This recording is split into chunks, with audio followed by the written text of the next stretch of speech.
Muy buen día tengan todas y todas. Muy bienvenidos a la Agenda Informativa, un programa institucional del Canal 2. Quien les habla, Víctor Zúñiga Pardo, encargado de la conducción en el día de hoy. Infortunadamente, Alberto Tejada Jr. no nos puede acompañar en este momento, pero aquí estamos pues, para conversar un rato y ponerlos al tanto de lo que pasa en el país, en el mundo y en la región.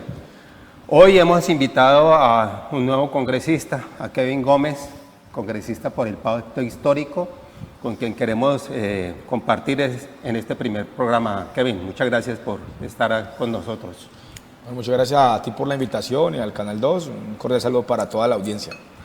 Bueno, Kevin, estamos a 3 días de elecciones, próximos a definir el rumbo de la nación, a ver si continuamos con esa senda que ha trazado Gustavo Petro, esa senda que se ha decidido por el progresismo, o si nos regresamos a las épocas del uribismo y de la derecha y extrema derecha en cabeza del señor Abelardo de la Espriella.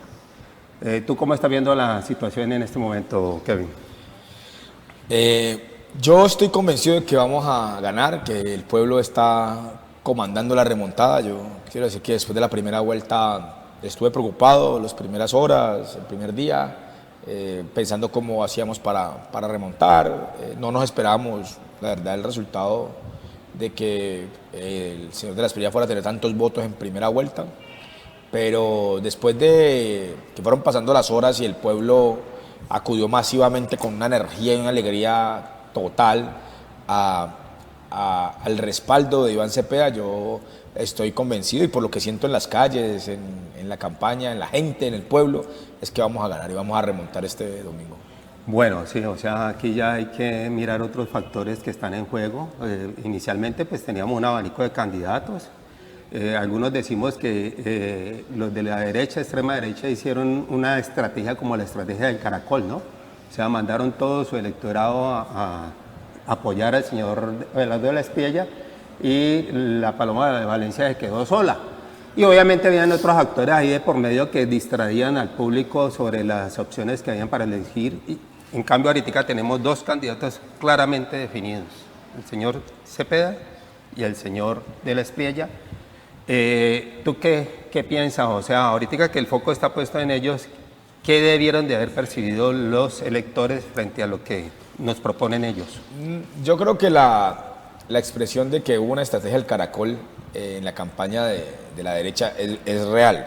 Paloma Valencia intentó irse al centro, vestirse de centro, camuflarse en el centro para tratar de conquistar un electorado. Y creo que lo consiguió 1.600.000 votos, que creo que, y lo ha dicho la silla vacía, el 97% de la votación de Paloma del Centro Democrático se fue con de la Espriella, y ella se quedó con la gente que comió el cuento de que ella era de centro, principalmente por su fórmula vicepresidencial Juan Daniel Oviedo. Y quedó claro que hay una derecha en Colombia, una extrema derecha en Colombia, que tiene dos cualidades negativas, desde luego. La primera es que es profesional en mentir, es profesional en decir mentiras, en engañar, en tergiversar, en construir relatos que no obedecen a la realidad. Y lo segundo es que odian profundamente la diferencia, odian todo lo que no sea a lo que ellos creen.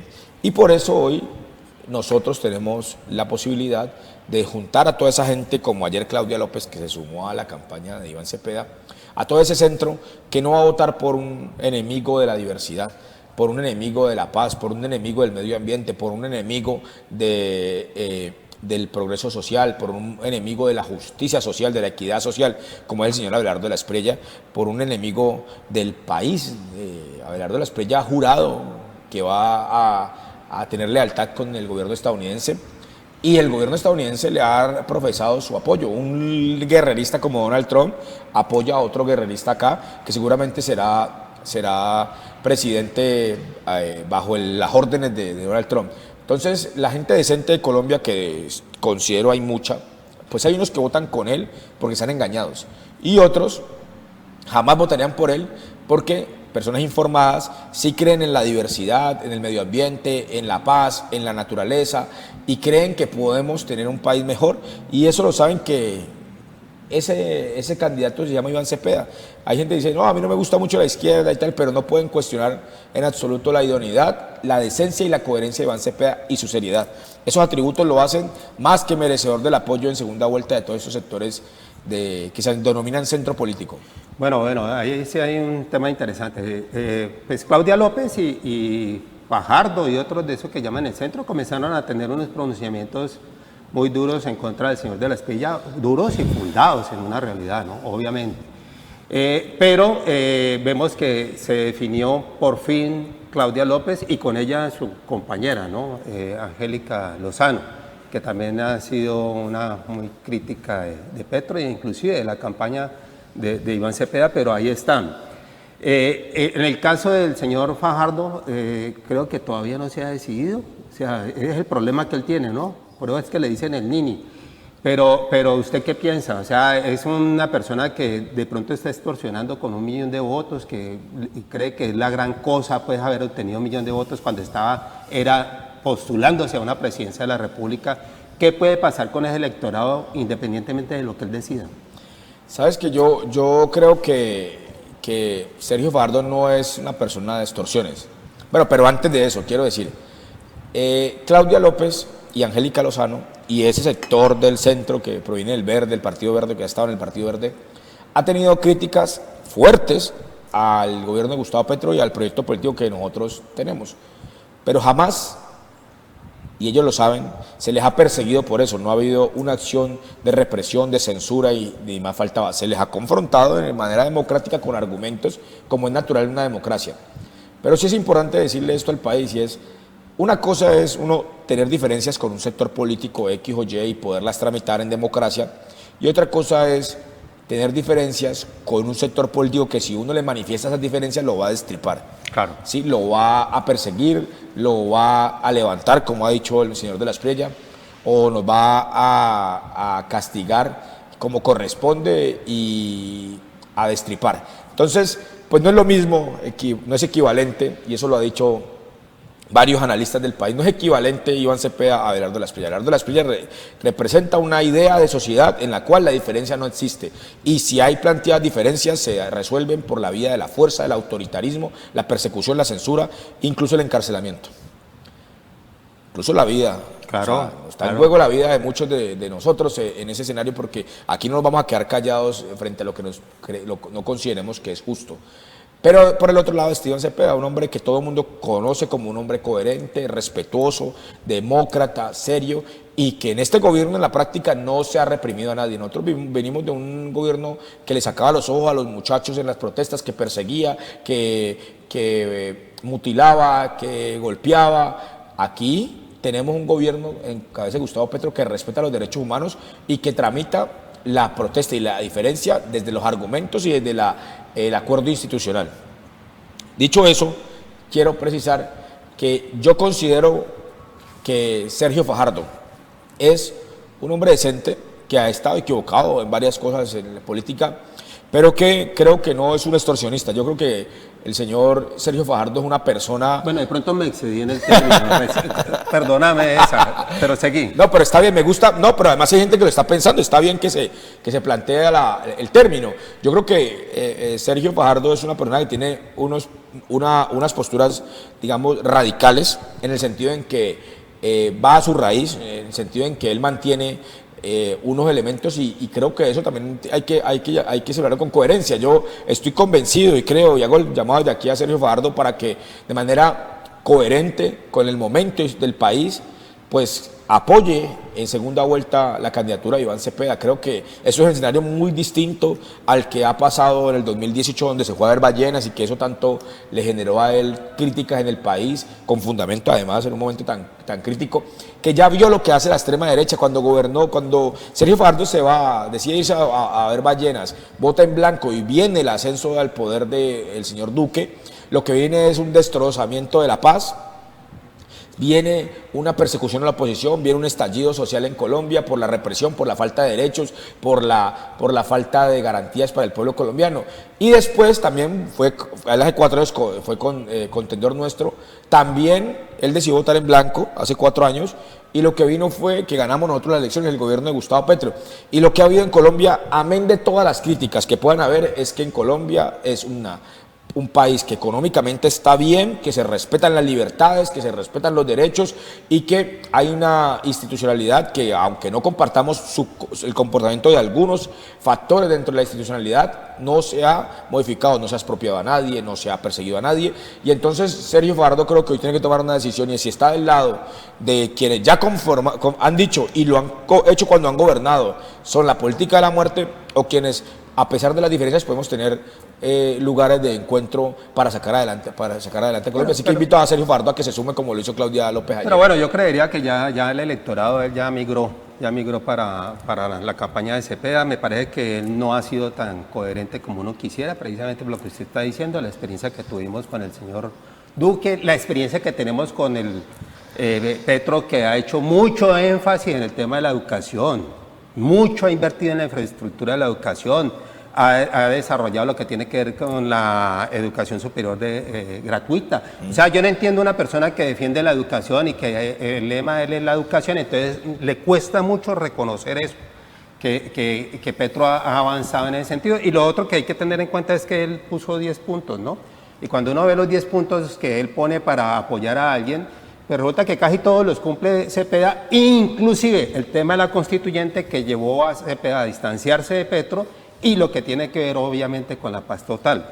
Pero venga, usted ha hablado de algo bien importante, y es este tema de lo violento que puede ser un gobierno del señor de la Espriella.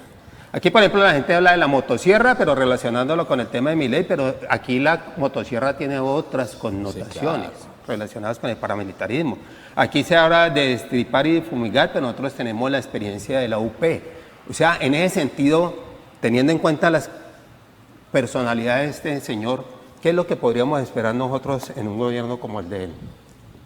Yo quiero, muy buena la pregunta, gracias, hermano. Yo creo que el país tiene que entender la naturaleza de Abelardo de la Espriella. Abelardo de la Espriella es un hombre fascista, un hombre que no tiene principios, no tiene honor, no tiene códigos, un hombre que hoy dice una cosa y si mañana sus intereses cambian tiene que decir otra totalmente opuesta, lo hace sin sonrojarse.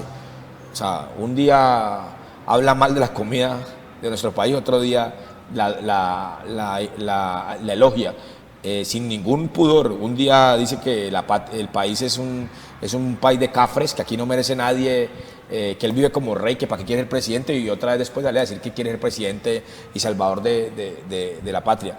Entonces un tipo... Y juega con la religión, ¿no? Y juega con la religión. Bueno, un día dijo que era ateo y después... Yo creo en los procesos de conversión de la gente puede creer lo que quiera.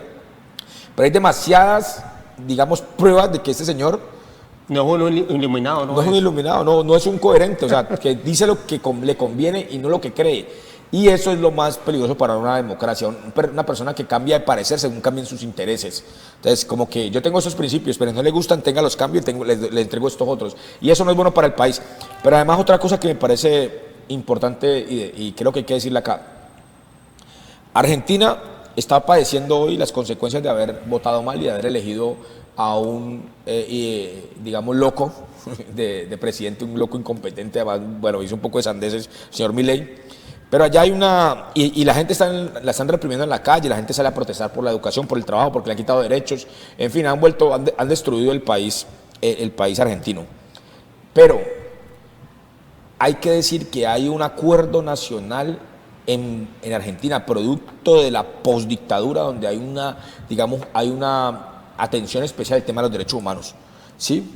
Allá sí. No tienen para decirlo de otra forma, las élites argentinas no tienen las prácticas violentas que han tenido las élites colombianas. Aquí la élite colombiana tiene un doctorado en derramamiento de sangres, en acuerdos con paramilitares, en acuerdos con narcotraficantes, en acuerdos con potencias extranjeras para perseguir a quienes piensan diferente. Esta élite colombiana participó con el Estado, las Fuerzas Armadas hace ya casi 30 años del genocidio de la Unión Patriótica, tú lo mencionabas. Aquí nos han perseguido, aquí en el estallido desaparecieron jóvenes, metieron presos jóvenes sin ningún proceso judicial serio, con montajes judiciales, con pruebas fabricadas. Aquí le sacaron ojos a la gente. Es decir, si usted combina a un loco, mentiroso compulsivo, oportunista, sin principios, como Abelardo de la Espriella, sin moral, como Abelardo de la Espriella, guerrerista, con una élite, que por eso es que lo apoyan, y un Donald Trump apoyando lo que además otro guerrerista, otro loco, creo, otro insensato. ¿Usted imagina esto cómo se pone el país? O sea, el recrudecimiento del paramilitarismo, del narcotráfico, del todo vale. Además dice que quiere como Bukele. O sea, yo que tengo tatuajes, hermano, preocupado allá. Usted tiene tatuajes, pilas, que allá veo un poco gente diciendo firme por la patria y salen a decir firme por la patria con el tatuaje aquí. Entonces les digo, a estos también los van a meter presos, porque ya digo que va a haber 10 megacárceles y que sus modelos son Bukele y Milei. Bueno, Milei tiene vuelta a nada a la economía argentina y Bukele de todo tipo de violaciones de derechos humanos está acusado. Entonces, yo creo que esto es peligrosísimo lo que puede pasar aquí, porque el país entraría en una crisis humanitaria, una crisis de derechos humanos muy berraca, porque además hay que decirlo con toda claridad, el pueblo colombiano ha despertado y no va a permitir que le desmonten sus derechos. Entonces, a nosotros nos hacen trampa el domingo, porque yo no creo que este señor tenga posibilidades de ganar, el pueblo está movilizado. Pero nos van a hacer trampa, si nos quieren hacer trampa, yo creo la gente no va a dejar que le quiten sus derechos, y este señor va a venir a reprimir. Entonces, para que nos evitemos todos esos escenarios muy negativos para el país, pues no cojan lucha y voten por Cepeda de una vez. Pero mira, ahí el panorama hay que presentarlo completo, ¿no? Argentina con esa crisis impresionante que tiene, que hasta los tienen comiendo carne de caballo, ¿no? Eso pero una información real. De burro. Eso no es, de burro. Ecuador es el país actualmente más violento de América Latina. Ahí está. Y está en cabeza del señor Noboa, que inclusive es ciudadano estadounidense, gringo, nacido en Miami. Y Salvador, que tanto hablan del señor Bukele, que es un violador de derechos humanos, según la información que tenemos, es el segundo país más pobre de América Latina también. Entonces, esos son los émulos que tiene este señor de la Espriella para, dijéramos, seguir con un gobierno que reúna todas esas. Y ni qué decir del señor Trump, que en este momentico nos ha puesto en una crisis a nivel mundial, que le tocó que recular allá frente al tema de Irán, y ahorita pues se da por vencedor y les dice a los del G7 que él es el que manda, ¿no? Pero hablemos de eso, porque aquí está en juego la soberanía. Aquí está en juego la soberanía. ¿Qué tanto podría gobernar? Y volvemos al señor de la Espriella. ¿El señor de la Espriella en favor de los intereses de la población colombiana o va a gobernar de pronto en favor de los intereses del gran capital extranjero? Miren, no ha habido suela que no lama el señor de la Espriella para poderse favorecer. Ha sido abogado de los paramilitares, abogado real, o sea, esto es real. Sí. Ha sido abogado de estafadores como David Murcia, ha sido abogado de narcotraficantes, ha sido abogado de Alex Saab, ¿sí? Que es una persona que tiene serias acusaciones incluso en Estados Unidos. Ha sido abogado de todo el que le pague. O sea, el que le paga... Todo por la plata. Todo por la plata. Imagínese usted un presidente que además de tener esas condiciones, tiene ese prontuario, que lo saben los norteamericanos, cuando los norteamericanos le den una orden, pero que además el señor tiene nacionalidad norteamericana y juró. Juramento para ser ciudadano norteamericano es que está por encima de cualquier otro interés la nacionalidad norteamericana, la nación americana, norteamericana. Imagínense ustedes cuando ese señor lo llame y le dé una orden, Donald Trump. Pues la va a cumplir, porque va a ser en la realidad, hay que decirlo como es, va a ser un títere de Donald Trump. Va a ser un títere, y nosotros hoy, pues, yo tengo que decir esto, a mí me da pena y todo, pero pues yo soy colombiano, hermano, yo soy de acá, yo me siento mi país, quiero a mi nación, quiero a mi república, quiero estos colores. Yo cada vez que voy a alguna parte a viajar al mundo me siento orgulloso de mi cultura, de mi idiosincrasia, de mis raíces, de lo que comemos, de nuestra gastronomía, nuestra música, de nuestra gente, del pueblo. Entonces, pues la Biblia lo dice, ¿no? No se le puede servir a dos señores a la vez. O se le sirve a a Colombia o se le sirve a Estados Unidos. Adiós al diablo. Y Abelardo de la Espriella juró servirle a Estados Unidos, así que yo creo que lo que haría Abelardo de la Espriella es arrodillarse ante los gringos. Bueno, hay que decir que hay 11 congresistas que ya pidieron que se le investigara penalmente, o sea, enviaron una carta formal al secretario de Estado, Marco Rubio, al secretario del Tesoro, e igualmente a la Fiscalía para que lo investiguen, porque es que además de ser abogado, que de pronto ese no es el problema, sino que terminó siendo administrador de recursos, creador de fundaciones, para administrar recursos para los paramilitares y bueno, ni que se diga a cuántos de ellos tumbó, ¿no? Pues imagínese un estafador de estafadores. Yo le digo a la gente cuando me pregunta, imagínese una persona que es capaz de robar a paramilitares, a narcotraficantes, a asesinos, a todo ese tipo de personas, si es capaz de robarlas, que es lo que hay acusaciones sobre Abelardo de la Espriella que ha hecho eso, imagine qué va a hacer con el pueblo colombiano. Al otro día, señor del presidente, le vale 5 la gente, no le importa, a él le importan sus intereses y se le va a arrodillar al gobierno norteamericano. Entonces, muy bien que los norteamericanos, los congresistas norteamericanos demócratas hayan hecho esta solicitud. Evidentemente yo creo que Donald Trump está jugando con esto para tener un alfil, un títere aquí que obedece cuando le cumplan, porque lo que ha hecho Gustavo Petro es llenar de dignidad a Colombia.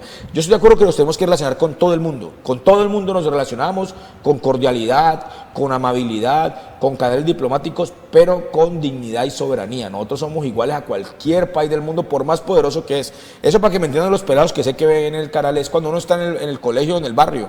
Uno a todo el mundo respeta, pero si algún grandote viene a quererle pegar a uno, pues uno tiene que hacerse pegar, como decíamos en el barrio.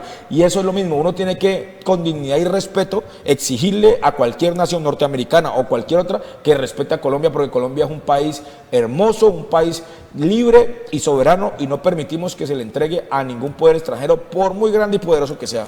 Pero la gente tiene que tener claro eso, ¿no? O sea, realmente en este panorama geopolítico es simplemente tener un país para explotar sus riquezas, aprovecharse de sus territorios, le importa nada al pueblo, y una persona como de la Espriella no tendría ningún empacho en que nosotros formemos el estado número 51 de Estados Unidos. Y Puerto Rico es el estado más pobre, la jurisdicción más pobre, y Mississippi, que inclusive es de los más xenófobos contra los latinos, es el estado ahí sí peor de todos allá. Nosotros quedaríamos ahí en una condición similar. Pero ahora sí hablemos de Cepeda antes de que terminemos el programa. Claro que sí. ¿Qué podemos decir del candidato Iván Cepeda? No, Iván es un hombre, yo he tenido la oportunidad ahorita en la campaña de conocerlo más de cerca. Iván es un hombre coherente, ¿sabes? Iván es un hombre que ama profundamente este pueblo, este país, que ha dado su vida literal por las víctimas, porque el país transite la paz, un hombre víctima del conflicto, que defiende víctimas y que no renuncia a la posibilidad de que en Colombia haya diálogo y paz. Es una prenda de garantía para que este país camine hacia un proceso civilizatorio y moderno, porque no va a haber, hasta que no resolvamos el problema de la guerra en Colombia, los problemas de la injusticia social, no vamos a tener un país próspero.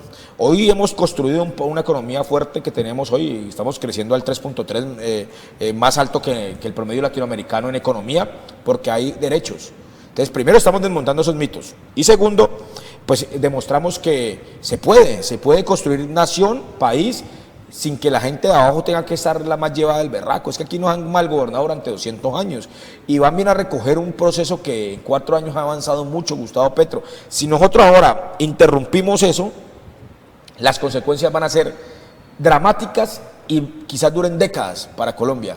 Nos van a meter en un escenario de violencia muy fuerte esta élite y este señor de la Espriella que ustedes no se imaginan. Todo por nuestros recursos naturales y para evitar que nosotros los defendamos, porque el problema aquí es geopolítico también, vos lo has dicho muy bien. Pero sobre todo decirles que Cepeda también es un hombre leal al pueblo.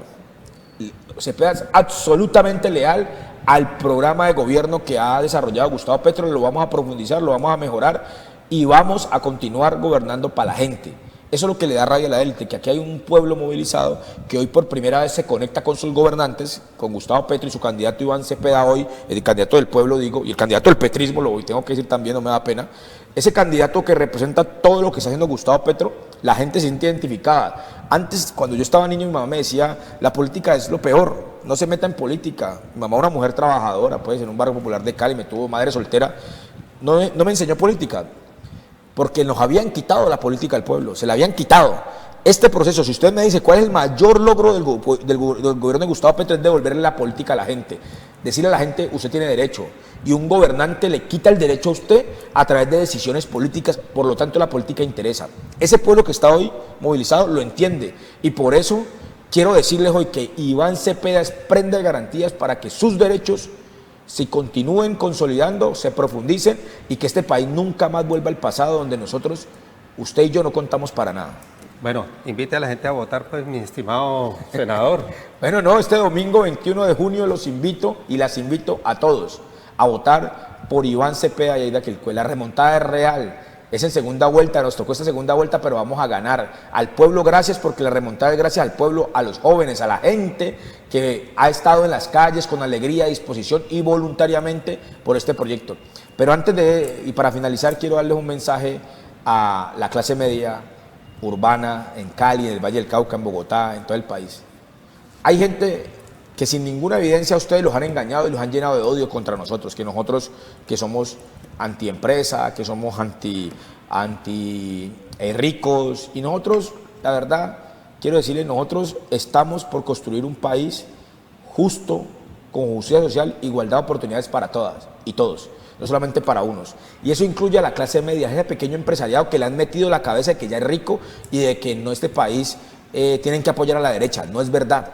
Ustedes, si pueden crecer económicamente, es en un gobierno progresista. Vaya, miren los gobiernos de Europa, los gobiernos de bienestar. Eso es lo que nosotros queremos hacer. Miren Brasil, cómo hay una fortaleza de la economía. Eso ha hecho Gustavo Petro, eso queremos seguir haciendo. Y es que usted, pero no solamente usted, sino todo el pueblo tenga más plática en el bolsillo para que viva mejor, para que tengan comida, para que no haya hambre, para que haya educación, para que haya progreso en Colombia. Así que a la clase media, a la gente que todavía no sabe por quién votar y saben que el señor de la Espriella no es el camino correcto, decídanse, voten por Cepeda, que este país va a seguir mejorando y vamos a avanzar hacia la prosperidad para todos. Por eso el programa de gobierno de Iván Cepeda es capitalismo productivo. Aquí no estamos hablando de estatizar nada, estamos hablando de que pueden haber gente rica, claro que sí, pero que hagan justicia social, que paguen lo justo a los trabajadores y que hagan rica también a la sociedad. Allí está el secreto de nosotros, es que queremos que todos vivamos en dignidad y vivamos bien, todos. Bueno, señoras y señores, agradeciéndoles pues que nos hayan visto el día de hoy. La invitación es ir a las urnas masivamente entonces el domingo. Ustedes eligen entre la vida, entre la muerte, entre seguir progresando o devolverse a la época de las cavernas realmente, porque la propuesta que hay no es otra sino de arrodillarnos y someternos a los intereses de los Estados Unidos con todo lo que está haciendo alrededor del mundo, que es generando muerte y miseria por todo lado. O seguimos con nuestra autonomía, nuestra soberanía y avanzando pues en una justicia social, que es lo que todos debemos clamar. Despertemos, por favor, dejemos de desinformarnos con esos medios masivos de desinformación que realmente contribuyen a que el país no marche como debiera ser. Muchas gracias.